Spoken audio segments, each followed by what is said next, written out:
حتى لو كويسه، ما هو كمان تكاليف العمليه شويه. هدفع لك اللي انت عاوزه، انا معايا دهبي كله في الشنطه، خده وخلصني دلوقتي والنبي، الله يخليك والنبي يا دكتور والنبي. امرنا لله. هات يا بنت التخدير.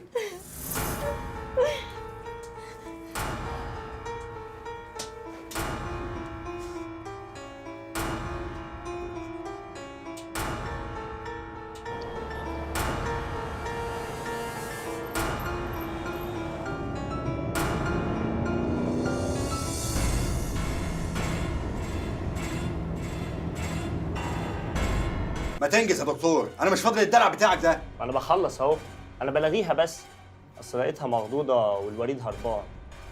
افتحي صوابعك واقفليها. افردي.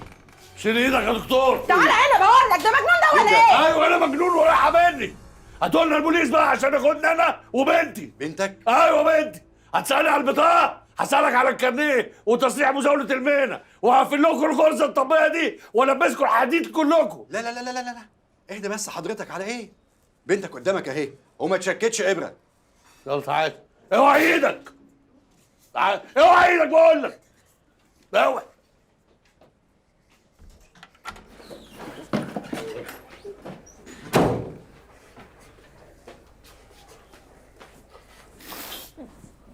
سيبني بقى، سيبني والنبي، حرام عليك. حرام عليا انا اللي جاي اموت نفسي في المخروبه دي. وانت مالك؟ كل واحد حر في نفسه. لا مش حره انك تنتحري يا حفاره.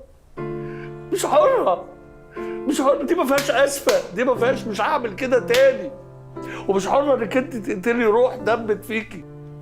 صفاء اللي قالت لك مش كده؟ الحيوانه الغبيه. لا انت يا حبيبتي اللي قلتي لي وبقلب احسك في المايك بتاعك. المايك بتاعي؟ تعالي بس مش باللي هو فيه.